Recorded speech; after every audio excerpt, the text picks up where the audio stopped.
मुंबई के एक सोसाइटी में अक्षरा और नायरा दोनों अपने अपने पार्टनर्स के साथ रहती थी। नायरा की शादी 2 साल पहले ही कार्तिक से हुई थी। वहीं नैतिक के साथ अक्षरा की शादी के काफी साल बीत चुके थे, पर शादी के इतने साल गुजर जाने के बावजूद भी उनका अपना कोई बच्चा नहीं था। लेकिन अब नायरा और अक्षरा दोनों के घर में ही एक साथ बच्चों की किलकारियां गूंजने वाली थी, क्योंकि दोनों ही प्रेग्नेंट थी, जिसकी खबर उन्होंने अपने अपने पार्टनर्स को दी। कार्तिक और नायरा दोनों ही अपनी अपनी पत्नियों का खूब ख्याल रखने लगते हैं। दोनों साथ में बाजार जाते हैं और अपनी अपनी प्रेग्नेंट बीवियों के लिए हेल्दी फूड लेकर आते हैं। अब दोनों की प्रेगनेंसी का काफी लंबा समय हो चुका था। नायरा का 7वां महीना चल रहा था और अक्षरा का 9वां महीना। इसी दौरान कार्तिक और नैतिक दोनों अपनी पत्नियों को लेकर क्लिनिक जाते हैं और उनका चेकअप करवाते हैं। डॉक्टर गायत्री दोनों का चेकअप करती है और रिपोर्ट बनाकर भेज देती है।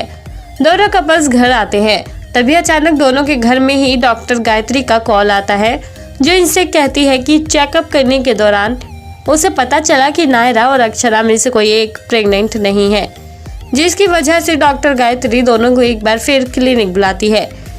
नायरा और अक्षरा की क्लिनिक पहुंचते ही गायत्री दोनों को देखकर पहचान जाती है कि उनमें से कौन प्रेग्नेंट है और कौन नहीं। वेल दोस्तों, क्या आप इस तस्वीर को देखकर बता सकते हैं कि नायरा और अक्षरा में से कौन प्रेग्नेंट है? अगर हाँ, तो आपके पास इस मजेदार सवाल का जवाब देने के लिए 10 सेकंड का वक्त है और आपका ये समय शुरू होता है अब।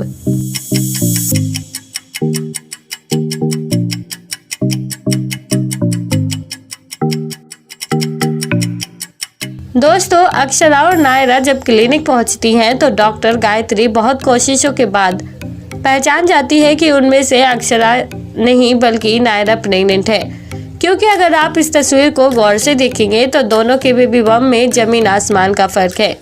नायरा के बेबी बम का शेप बिल्कुल उस तरह का है जिस तरह का एक प्रेग्नेंट लेडी का होता है, लेकिन अक्षरा का बेबी बम तकिया के टाइप का था, यानी कि वो प्रेग्नेंट नहीं है। उसने अपने पेट में तकिया लगाया हुआ है, जिसे देखकर डॉक्टर गायत्री जान जाती है कि अक्षरा प्रेग्नेंट नहीं है।